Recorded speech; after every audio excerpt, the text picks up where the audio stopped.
ചില രാജ്യങ്ങൾ അതിർത്തി കടന്നുള്ള ഭീകരതയെ തങ്ങളുടെ നയത്തിന്റെ ഭാഗമാക്കുകയും ഭീകരർക്ക് അഭയം നൽകുകയും ചെയ്യുന്നുവെന്ന് പ്രതിരോധ മന്ത്രി രാജ്നാഥ് സിംഗ്.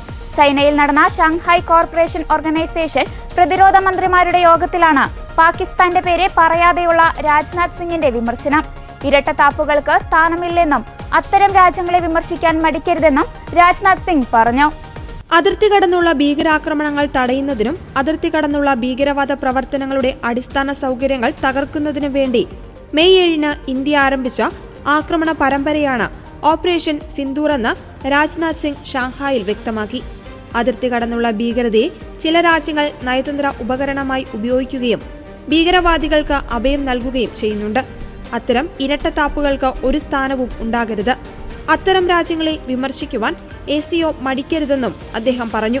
ഭീകരതയോട് ഒരു വിട്ടുവീഴ്ചയും കാണിക്കാതിരിക്കുവാൻ ഇന്ത്യ സ്വീകരിച്ച ഒട്ടേറെ നടപടികളെക്കുറിച്ചും രാജ്നാഥ് സിംഗ് എടുത്തു പറഞ്ഞു.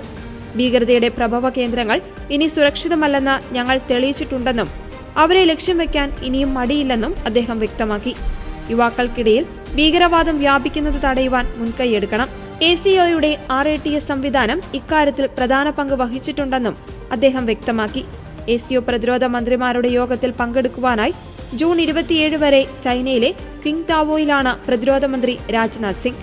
2020-ലെ ഗൽവാൻ താഴ്വര സംഘർഷത്തിന് ശേഷം മോദി മന്ത്രിസഭയിലെ ഒരു മുതിർന്ന മന്ത്രിയുടെ ആദ്യ സന്ദർശനമാണിത്. യോഗം ആരംഭിച്ചതിനു മുൻപ് ചൈനീസ് പാക് മറ്റ് രാജ്യങ്ങളിലെ പ്രതിരോധ രംഗത്തെ ഉന്നതർക്കൊപ്പം രാജ്നാഥ് സിംഗ് ഗ്രൂപ്പ് ഫോട്ടോയ്ക്ക് പോസ്റ്റ് ചെയ്തിരുന്നു.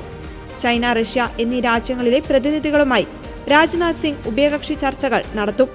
അതിർത്തി സുരക്ഷ, പ്രാദേശിക പ്രതിരോധ സഹകരണം, ഭീകരവിരുദ്ധ സഹകരണം എന്നിവയാണ് യോഗങ്ങളുടെ അജണ്ട. പഹൽഗാം ഭീകരാക്രമണത്തിന് ആഴ്ചകൾക്ക് ശേഷമാണ് രാജ്നാഥ് സിംഗിന്റെ പരാമർശം.